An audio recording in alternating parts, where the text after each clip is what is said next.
ana iku sahwan lali. Jadi 3 kali gerakan atau lebih, pokoknya pekerjaan banyak yang kemarin membatalkan sholat itu, meskipun dilakukan keadaan lupa.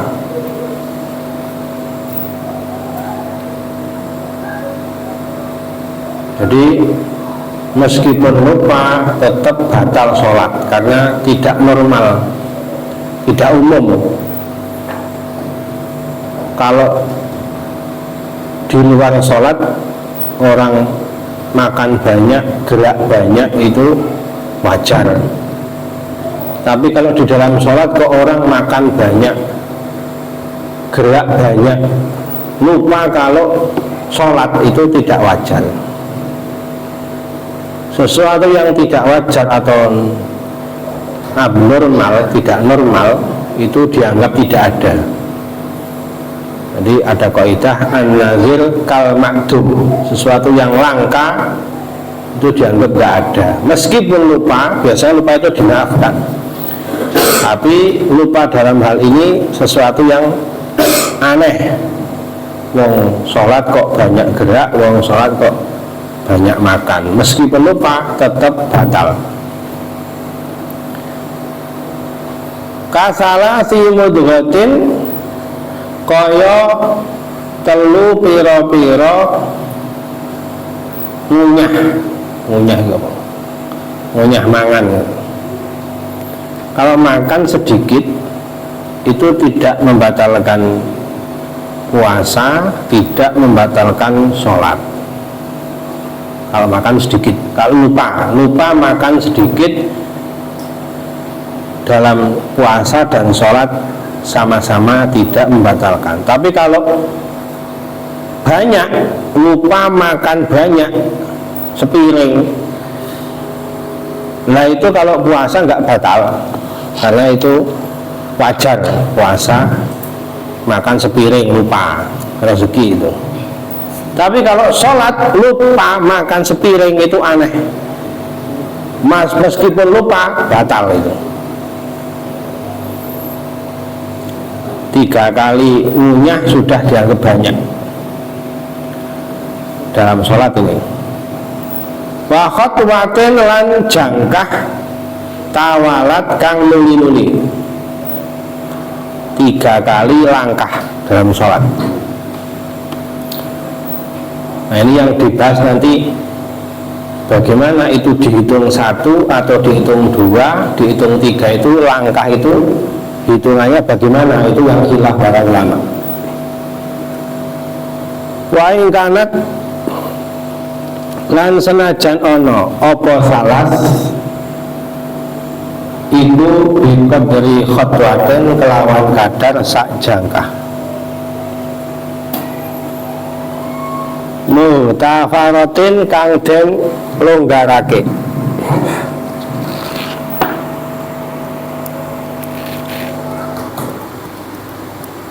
Kono wae po.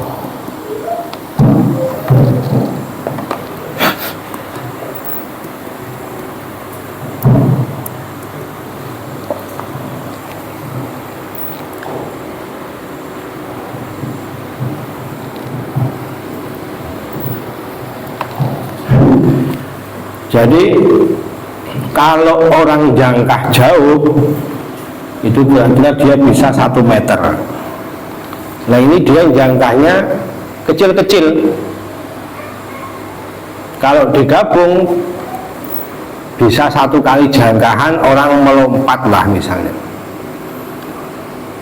Itu ngitungnya tetap 3 karena yang dilakukan 3 kali jangkah meskipun kecil-kecil, 1, 2, 3 kecil. Kalau sekali lompat bisa sampai sana, namanya wa in kanat bi qadri khatwatin muhtafaratin.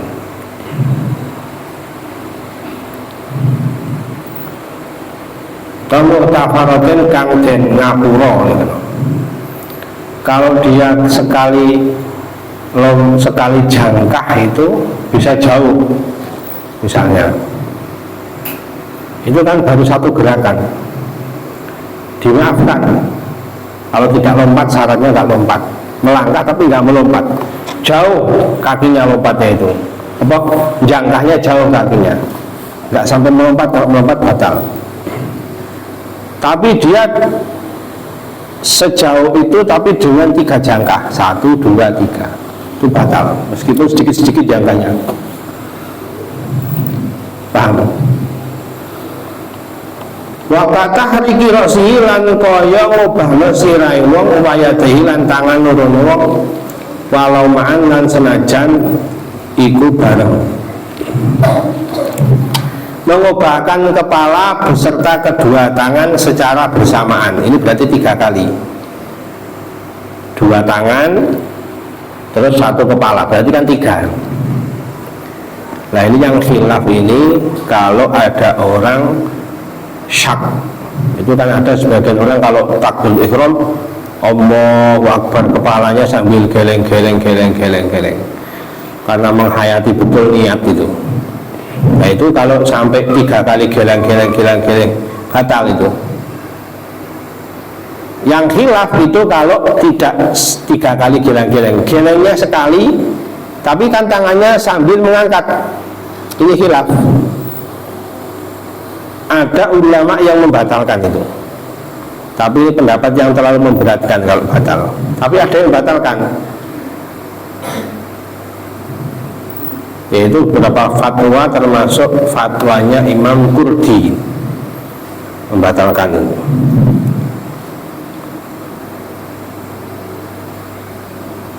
Ketika mau rukuk ngangkat tangan, kepalanya sambil geleng sekali, ada yang membatalkan itu. Ulama ada yang batal itu, karena berarti itu 3. Nah ini berat, tapi pendapat ini terlalu memberatkan ini. Kemarin dijelaskan kalau itu termasuk gerakan sholat, tidak membatalkan. Nah ini mengangkat tangan kan gerakan sholat, makanya menurut Imam Jamal Ar-Ramli itu dimaafkan.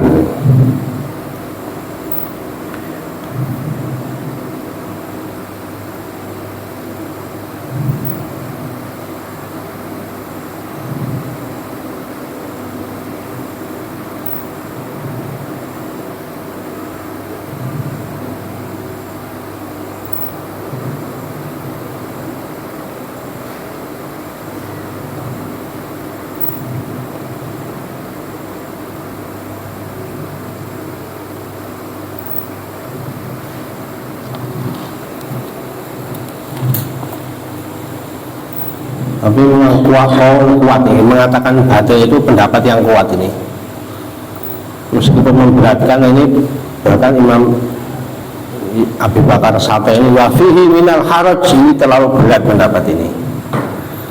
Makanya kita hati-hati kalau pas ngangkat tangan takbir ihram, kepalanya nggak usah geleng-geleng. Ngangkat tangan ketika rukuk, kepalanya nggak usah geleng-geleng. Ketika mau sujud ngangkat tangan nggak usah, dari sujud bangun angkat tangan nggak usah geleng-geleng. Karena meskipun ada yang mengatakan tidak batal, tapi yang mengatakan batal itu qaul yang kuat, itu pendapat yang kuat, yaitu fatwanya Imam Qurdi. Supaya sholat kita ini sah menurut semua ulama, berhati-hati, jangan senang geleng-gelengkan kepala pas sholat itu. Walau ma'an, meskipun bareng-bareng itu, tangannya ngangkat, kepalanya geleng-geleng atau mantuk-mantuk sama ini. Wal khotwatu utai lafat khotwah bifatillahi kelan fathai khotwah iku almaratu saambalan. Wa ya khotwah menang dalam kini panggilan iku naklu rijlin mindah sikil di amamin maring arah ngarep au ghairi utawa liyane amam, maju atau mundur.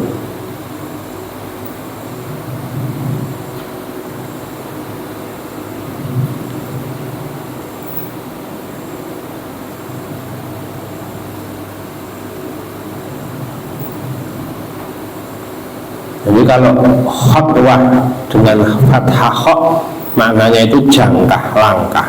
Kalau dengan dhammahnya khutwah itu jarak di antara dua kaki, di antara jarak antara dua telapak kaki. Itu nanti kalau dalam bab sholat musafir itu khutwah bacanya. Kalau dalam sini bab ini bacanya bi fathil khutwah.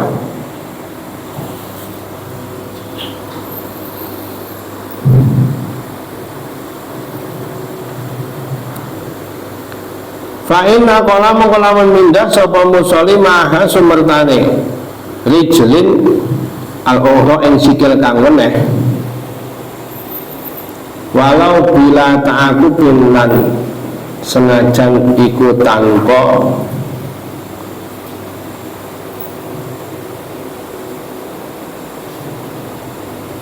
nuli-nuli fakot watane mongko rong jangkah, mongko iku rong jangkah kama kaya pendapat pintamatu kang ketanggihan bu ingmah sobat syekhuna guru kita Ibnu Hajar al-Haytami fi syarhil lain dalam syarh saja itu kitab Tuhfah, dan ini juga disepakati Imam Ibnu Hajar dan Imam Romli.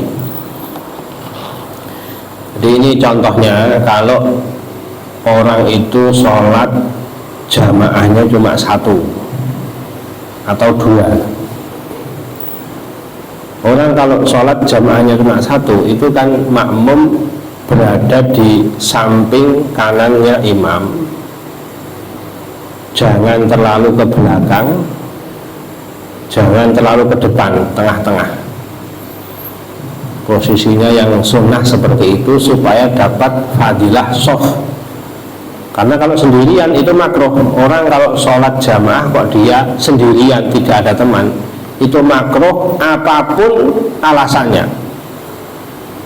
Kalau ada temennya yang di depan, itu bahkan disunahkan menarik temennya ke belakang. Ini shaf pertama, ini shaf kedua di belakang sendirian. Itu dia sunnah menarik temannya yang di depan untuk menemani dia di belakang. Tapi yang ditarik itu jangan diam saja. Oh, temannya butuh bantuan, ditarik diam saja. Ini pentingnya ngaji. Kalau dia sendirian di belakang, dia tidak dapat fadilah 27. Jadi jamaah itu memang pahalanya banyak 27, tapi juga harus memenuhi aturannya. Harus shaf pertama dipenuhi dulu, jangan bikin shaf sendiri, jangan terlalu jauh jarak antara shaf. Paling tidak itu jarak antara shaf ini 3 dhira' atau sekitar 120 cm atau 130 cm, sekitar 1 meter 20 atau 30 cm. Kalau lebih dari itu shafnya terlalu jauh, banyak imam yang shafnya terlalu maju, banyak makmum yang terlalu ke belakang. Ini juga menghilangkan fadilah 27 sholat jamaah tapi seperti sholat sendiri.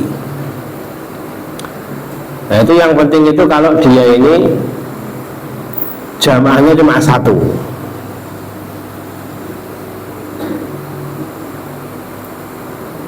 Praktek ini.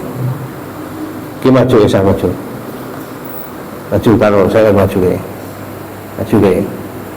Lagi imam, saya yang belum makmum mulai sudah sholat terus imamnya teko, nah, posisinya yang gini, nah wis, terus sarip datang, itu aturan yang benar ini.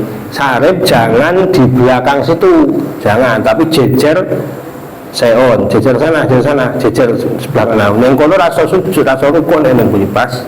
Nabrak imam lah. Nek dia sudah sholat, sarip jangan di belakang sana, itu tidak dapat pahala di belakang sana. Paham? Caranya begini. Ini datanya nggak bareng, takbirnya nggak bareng.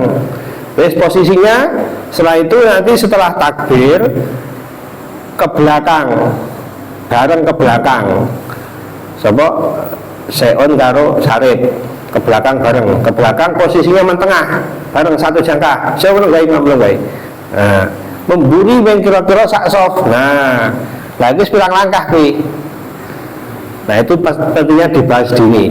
Kalau dia melangkahnya itu beserta kaki kanan kiri, fa inna qala mahal ukhra walau bila ta'aqubin faqat watani, dua jangkah. Lah seperti tadi prakteknya patang jangkah batal sholat. Jadi harus dua jangkah. Bismillah ini dua jangkah. Dua jangkah yuk praktek. Kudu pas sikil kiwa tengen. Nah, harus seperti itu. Paham? Ngantek lebih batal menurut Imam Romli Ibnu Hajar. Utawa sareh batal, sareh wis dua pas jenenge, sareh batal. Batal misalnya batal wudu, no? Nah itu maju, misalkan maju sama, baik maju ataupun ke depan begitu. Paham? Ya soal mundur. Ini jenenge bukan sebelah kanan. Iya kan sebelah kanan, ojo terlalu mepet, sebenarnya ini sebenarnya. Nah nek misalnya makmume budu, imam sing maju. Misalnya imam makmum ora mundur, makmum budu berarti orang ngaji. Imam yang maju. Ngono men sak jarak sak sop ngono. Itu Nabi itu paham tak? Itu Nabi itu dulu sampai dorong pakai tangan itu belakang secara mundur sekali. Bahkan juga satu hadis kepalanya yang sebelah sini sampai diputar Nabi itu main ke belakang.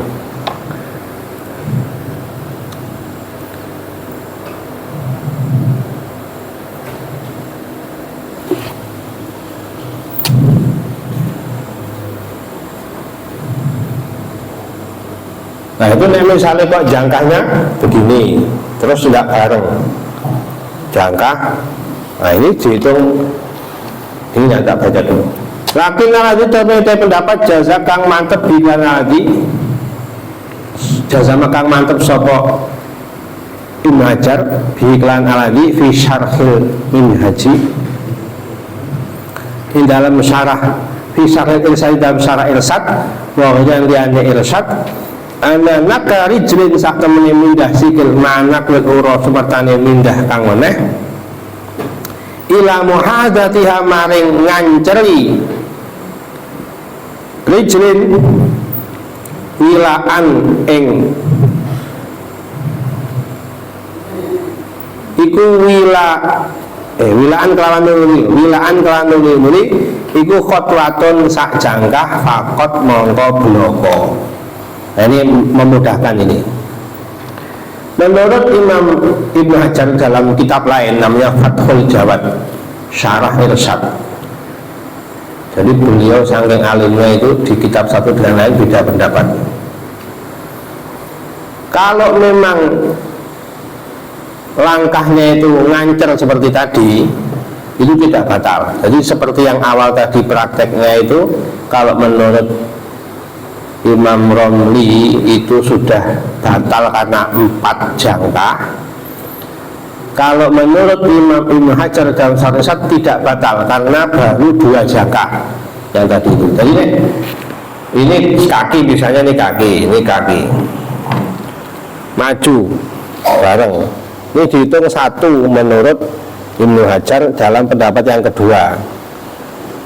Nek ngancer, beda nek jangkanya enggak ngancer. Nah ini baru 2. Nek ngancer mundur, ngancer 1 2. Paham? Tapi belum sepakat ini mendapat yang kedua ini. Nah, yang tadi ini 2 sudah, meskipun ngancer 2. Sekira mau jangkah lagi, ya nanti jangan langsung pilaan, nunggu agak lama seperti kemarin itu jarak sekira tidak dianggap mualah. Fa'ina qala mengkola meninda sopo musoli kulat yang sabuji ala ta'ab mengatasi nuli-nuli fakot kuatani mongko rong jangkah.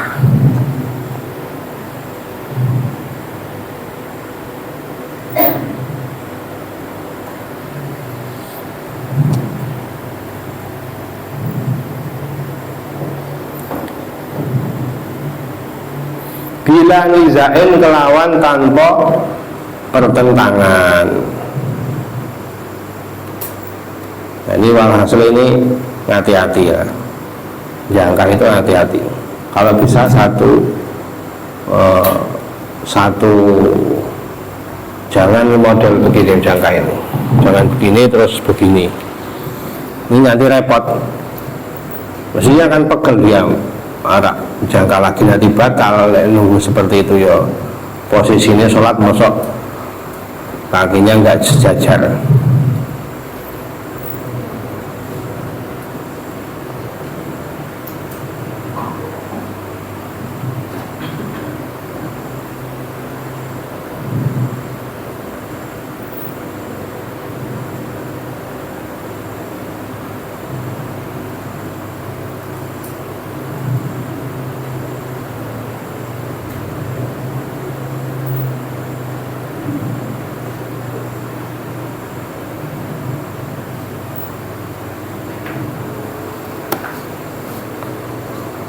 Walau sakalamun mamang sapa wong fi fi'lin ing dalem penggawean akolin atau iku pidik huwa ya fi'il au kasul tawa akeh.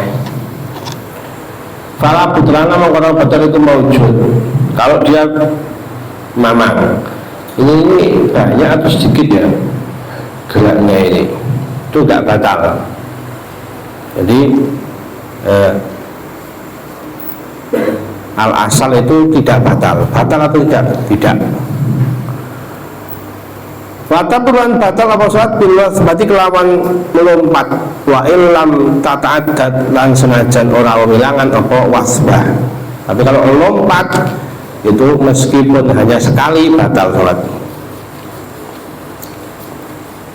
tanpa udzur.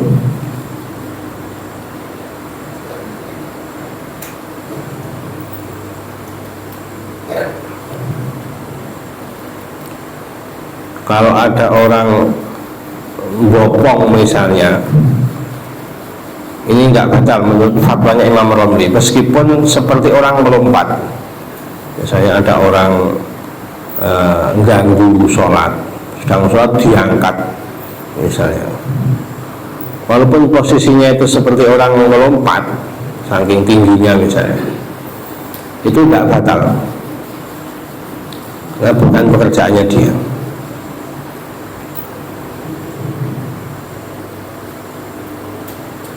Kenapa melompat ini kok batal? Karena ketika dia melompat, posisinya itu ada seperti posisi orang rukuk. Ada yang mengatakan kenapa kalau batal kalau lompat cuma sekali kok batal? Karena seluruh tubuhnya ikut bergerak.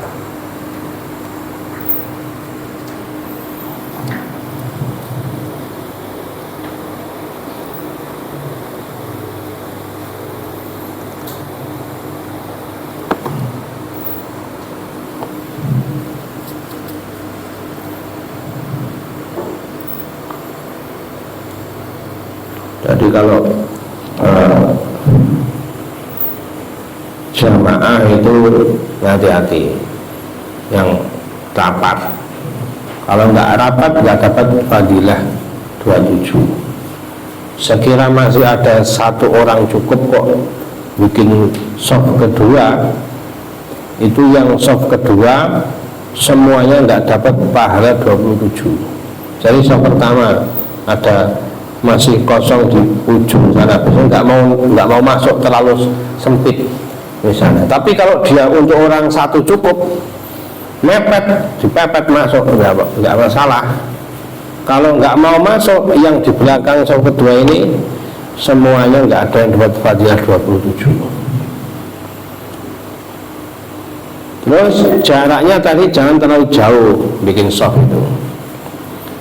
Kalau sampai lebih dari 3 dhiro atau sekitar 1 meter 30 cm atau meter 20 cm kurang lebih, itu juga nggak dapat 27 meskipun tidak batal sholatnya, tapi seperti sholat sendirian. Caranya bagaimana? Kanan dipenuhi dulu, kanan penuhi, kanan mentok, kanan penuh, kanan penuh, kanan penuh. baru nanti kiri. Ya begitu diatur, sofnya itu diatur. Sufuhuhum sholat kal sufuhuhum fil kitab. Sofnya para sahabat ketika sholat itu mirip barisan perang. La tabtulu biharakatin khafifatin wa'alam.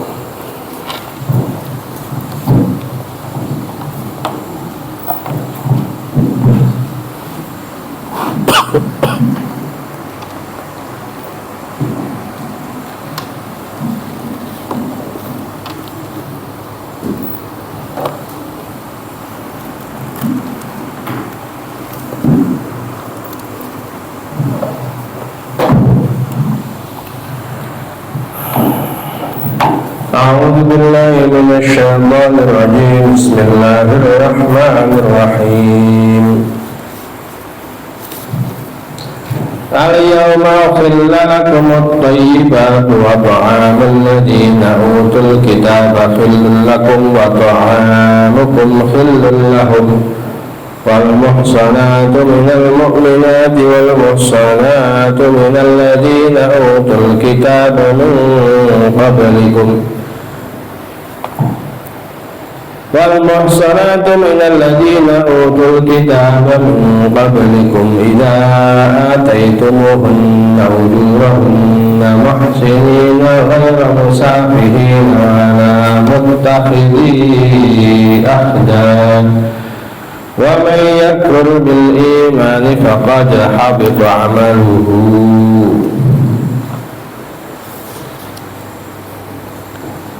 ومن يكفر بالإيمان فقد حبط عمله وهو في الآخرة من الخاسرين.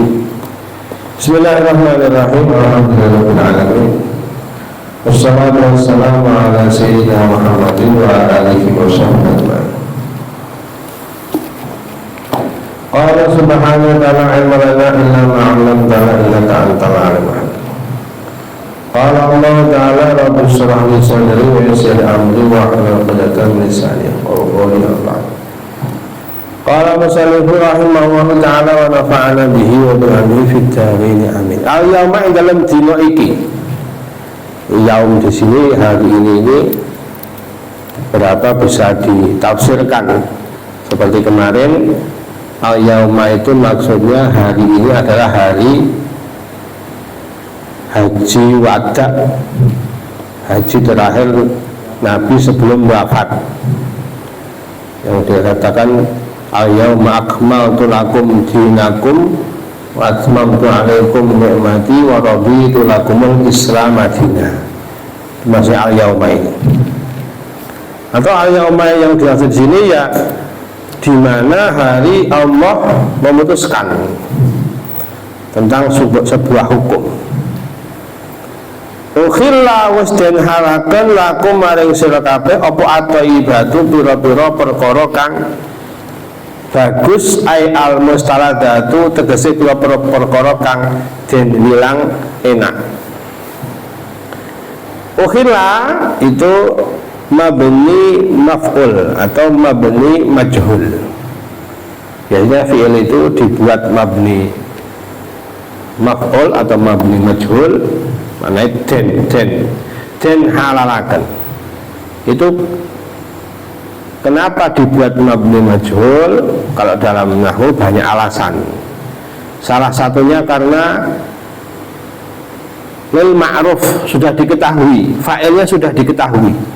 Sebagaimana ayat ini, dihalalkan bagi kalian perkara yang baik. Pelakunya siapa yang menghalalkan?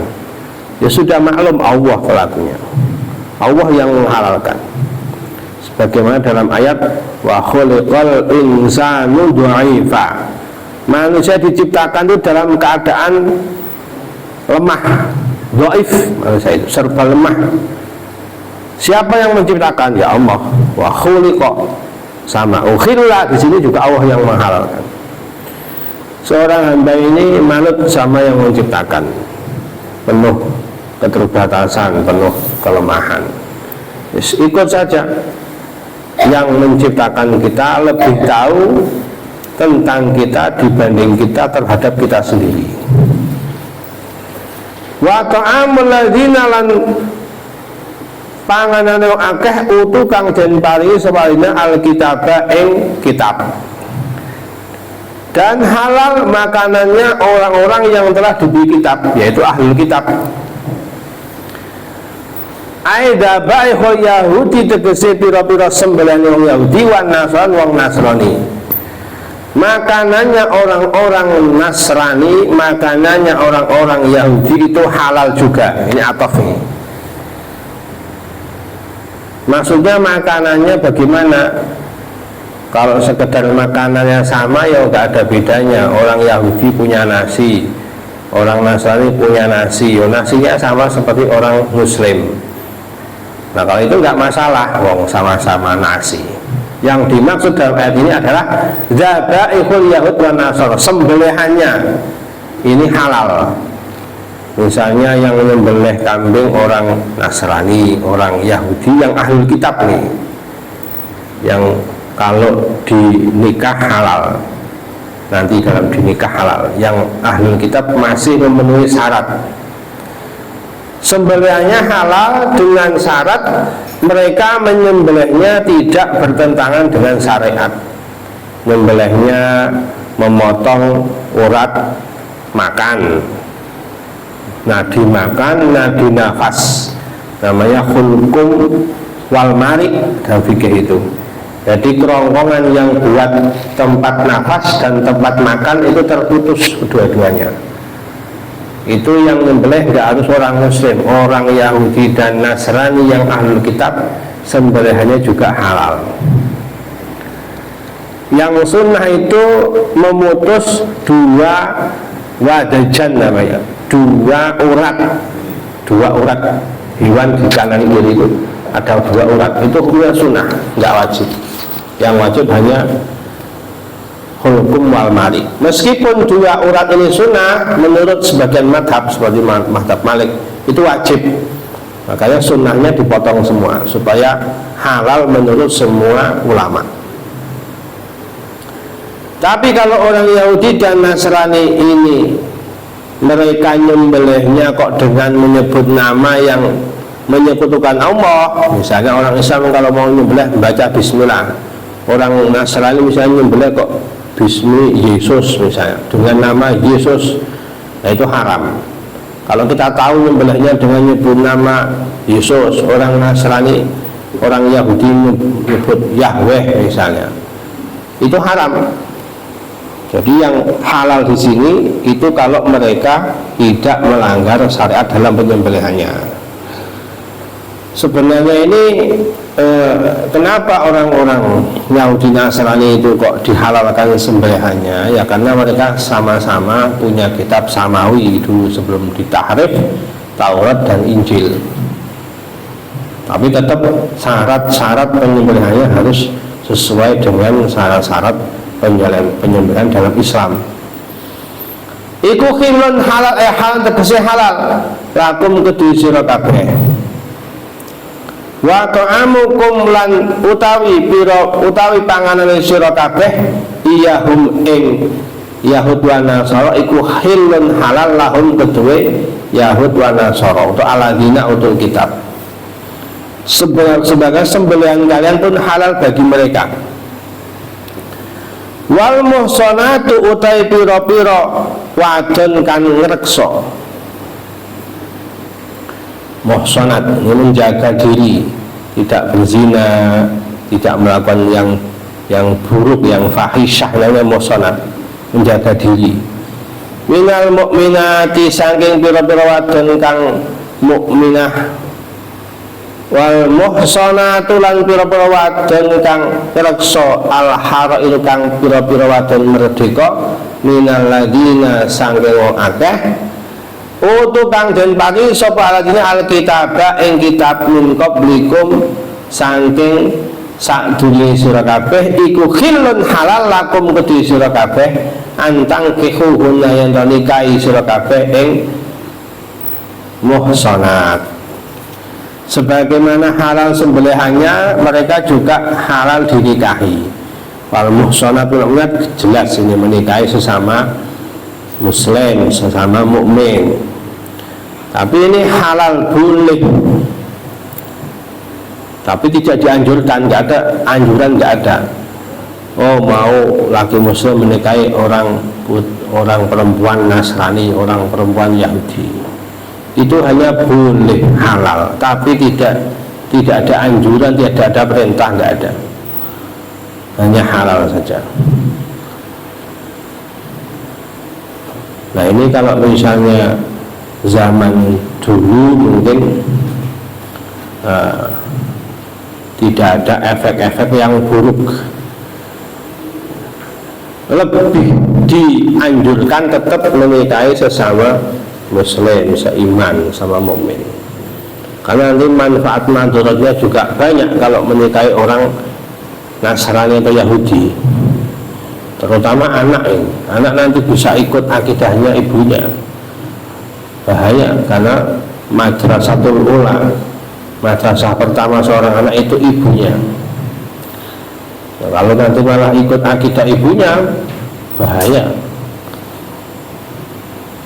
Dan madarat-madarat yang lain banyaklah. Kalau misalnya dia bisa ngajak istrinya masuk Islam, itu ya bagus. Yang bahaya kalau dia malah ketarik istrinya, malah murtad. Nah, ini madarat besar ini, akidah ini soalnya. Walaupun dalam segi hukum boleh, tetap lebih dianjurkan dalam ayat lain itu. Bahkan dalam beberapa dalil itu sampai dikatakan seorang budak yang hitam, yang mukminah, yang muslimah itu lebih baik daripada orang kafir tapi walaupun cantik, walaupun kaya itu.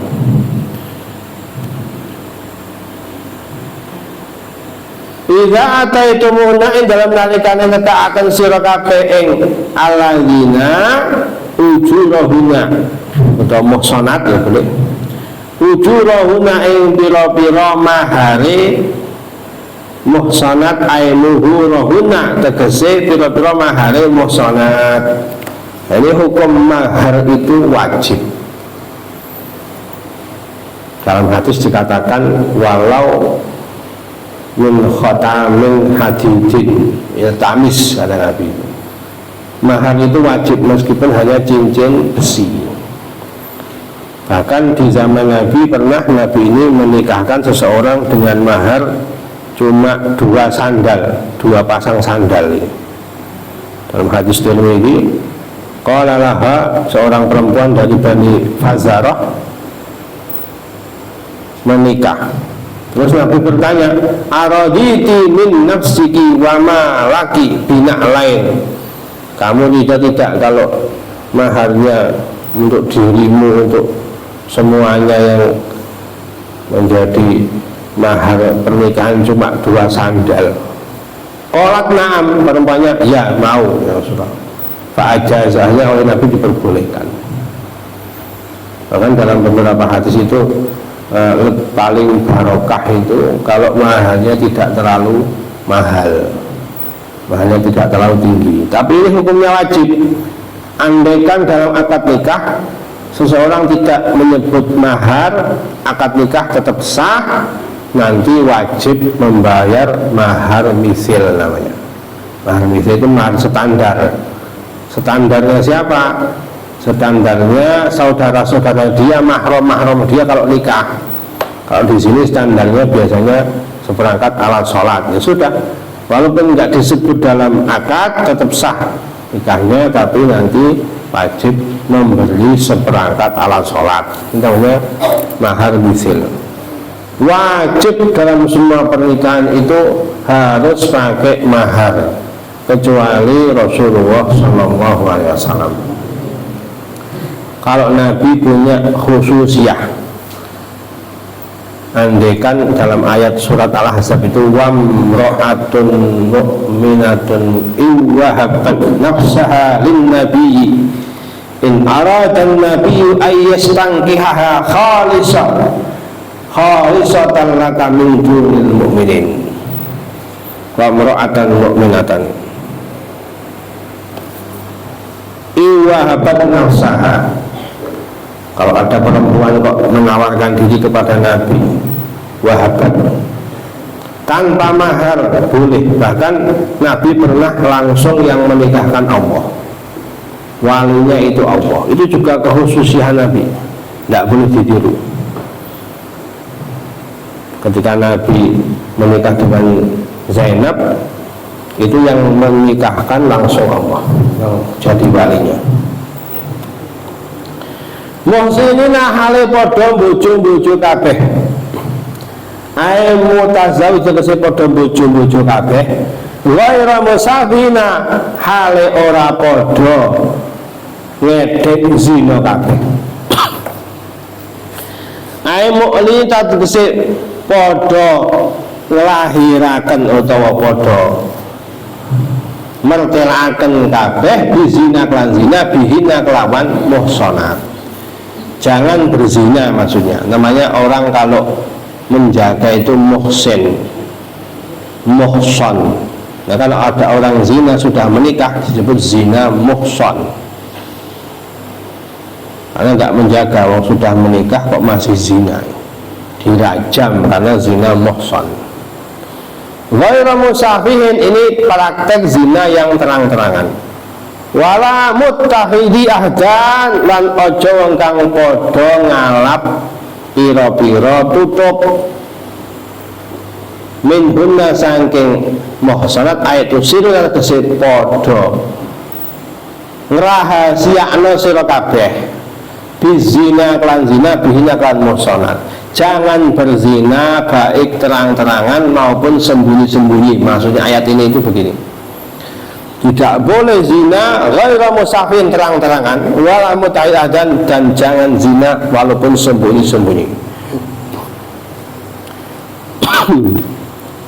Zina baik itu terang-terangan maupun sembunyi-sembunyi, ini termasuk dosa besar setelah syirik dan membunuh orang.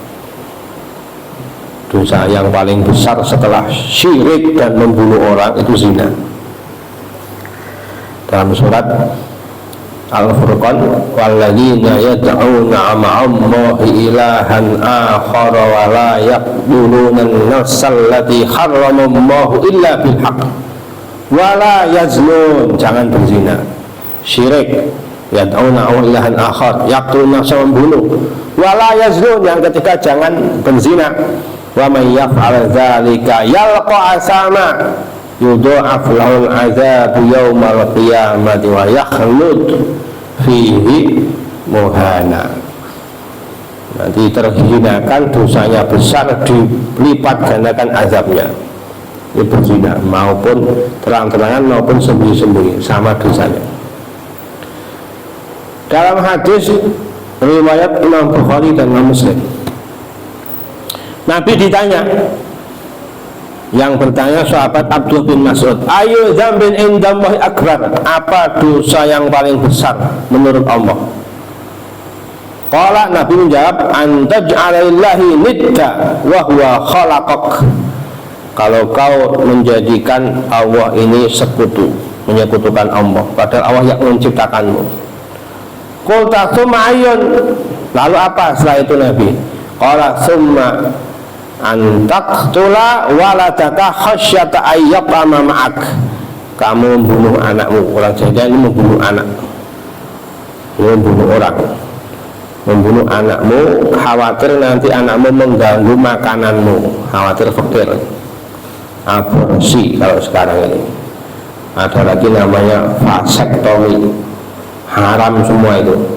Kalau aborsi biasanya perempuan, kalau vasektomi itu laki-laki, dikebiri kalau zaman dulu. Kalau sekarang dengan vasektomi itu dia tidak bisa punya anak kalau sudah ikut vasektomi.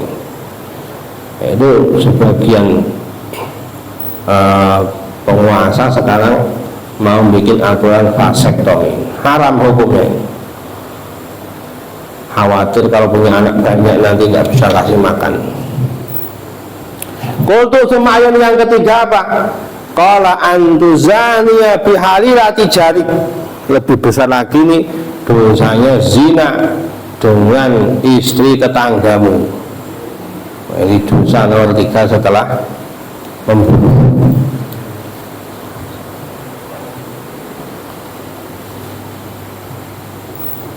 Waman utawi sapane wong yakfur kang kufur man bil imani kelawan iman ayar tadu tegese murtad sapa man. Ini pendapat pertama, siapa yang kafir dengan iman jadi murtad. Wa mayar tadda minkum an dinihi asal kaya terbikum yuhibbuna wa yuhibbuna. Jadi sama ayat itu faqad habita amaluh, maka teman-teman lebur apa amalu amaliman. Ini pendapat yang pertama. Dalam pendapat lain dikatakan wa may yakfur bil iman ay bi muqtadayatil iman. Kufur di sini juga yang mengkufuri hukum-hukum orang beriman. Misalnya Al-Quran mengatakan zina itu dosa besar. Terus ada orang kok membantah zina itu enggak dosa kok, kebutuhan. Ini murtad hukumnya, kafir. Sama, karena dia menentang muqtadayal iman. Agama mengatakan minuman keras itu haram, dia hatinya kok mengatakan minuman keras itu halal, murtad, kafir hukumnya. Agama mengatakan riba itu haram, dia di hatinya kok yakin riba itu halal, itu hukumnya murtad sama. Kalau sudah murtad habita amaluh, semua amal dia semenjak akil balik sampai saat itu hilang semua, musnah semua amalnya. Masya Allah, na'udzubillah. Termasuk dosa paling bahaya itu murtad. Hilang semua amalnya, itu dosanya enggak hilang, semua amal kebaikannya hancur lebur hilang, tapi dosanya tetap. Juga dalam dalam ayat ini tak bedu faqad habita as-solih kang solih qabla dalikan sak durunge murtad faitatu mongko den milang-milang apa amal solih bihi sebab murtad wa sabra ora den ganjar sapa wong alaihi ing atase amal solih. Semua amal solihnya enggak dianggap, enggak dapat pahala. Ini orang paling celaka ini. Jadi makanya sering disampaikan kalau kita melakukan dosa itu jangan hati ini membantah, diakui saja. Oh, lagi ghibah sama orang, yes, hatinya harus mengakui ghibah itu haram, hatinya begitu. Bahaya kalau hatinya itu wah ghibah, karena dia yang melakukan, dia mau bela diri, hatinya ngomong yang saya lakukan ini boleh kok, ini bisa murtad. Bahaya. Dosa sekecil apapun kalau itu sudah ijma ulama itu haram, di hati kita harus mengakui haram meskipun kita masih melakukan.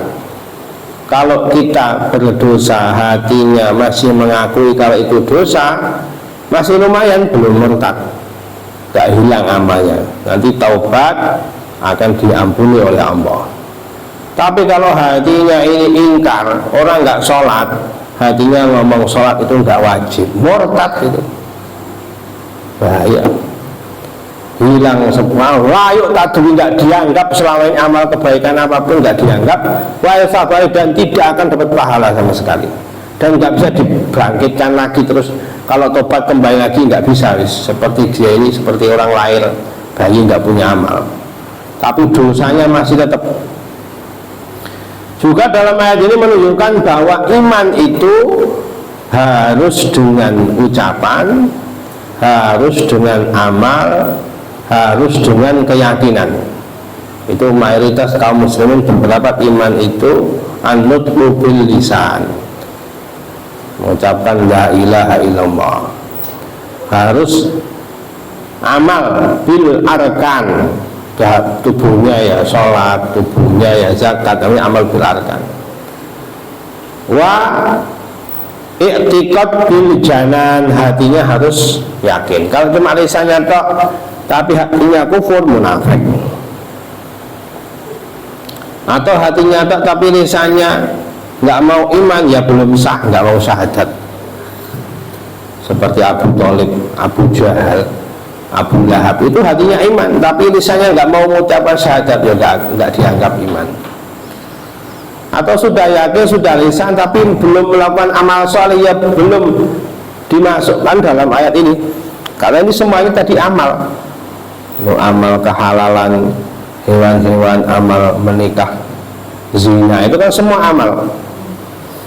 Bagaimana dalam beberapa ayat kadang iman itu dimaknai amal soleh. Contohnya dalam surat Al-Baqarah, ketika Allah menjelaskan tentang perpindahan Ka'bah, perpindahan kiblat sholat ini, wa ma kana Allahu liyudhi'a imanakum, Allah nggak akan menyia-nyiakan iman kalian. Imanakum ay sholatakum, sholat kalian dulu ketika madhab Baitul Maqdis setelah pindah ke Makkah tidak menghilangkan imanakum, sholat kalian tetap didapatkan pahala. Ini sholat disebut iman dalam ayat itu. Juga dalam hadisnya Nabi, sabda Nabi itu, al-imanu bid'un wa sab'una, iman itu ada lebih dari 70 cabang, au bid'un wa situn, atau 60 cabang syu'bah, fa'afdoluha qawlu la ilaha illallah, yang paling utama iman tertinggi itu ucapan la ilaha illallah. Wa adanaha, yang paling rendah, imatatul adha anit tariq, menyingkirkan yang mengganggu jalan. Ada sampah di jalan, diambil, singkirkan, itu iman itu. Ada kotoran, ada kayu, ada duri, pokoknya apapun yang mengganggu orang lewat dibersihkan, disingkirkan, itu wujud iman. Wal haya syu'batun minal iman, kata Nabi, dan sifat malu adalah salah satu cabang dari iman. Dari hadis ini lengkap qaulu la ilaha illallah, ucapan la ilaha illallah itu iman dengan lisan, menyingkirkan dari jalan yang mengganggu, perkara yang mengganggu, ini amal iman dengan amal pekerjaan tubuh ini. Malu itu hati, pekerjaan hati. Ini menunjukkan imatatul adha amal jawareh, qaul la ilaha illallah ucapan lisan, haya itu etikot amal hati. Jadi kalau mau mengamalkan hadis ini, kata guru kami, kalau pas lewat di jalan ada yang mengganggu, ada kayu, ada duri, ada sampah, ada apapun, disingkirkan, disapu sambil zikir la ilaha illallah, ngambil yang mengganggu jalan la ilaha illallah, itu dia dalam satu waktu telah mengumpulkan iman yang paling tinggi dan iman yang paling rendah. Jadi orang itu bisa mengumpulkan iman yang paling tinggi dan iman yang paling rendah ketika membersihkan jalan, zikir lisannya la ilaha illallah. Ini kaidah luar biasa. Wa utawi man fil akhirati, dalam akhirat iku minal khosiyah, saking wong kang padha rugi-rugi kabeh. Islam ini luar biasa, sampai membersihkan jalan pun dianggap iman, praktek keimanan. Idza mata ing dalem nalikane mati sapa man alaihi ngatasi murtad, rugi sekali orang murtad itu, wong hangus semua amalnya. Naudzubillah. Ya ayyuhalladzina amanu idza qumtum ilas shalah wa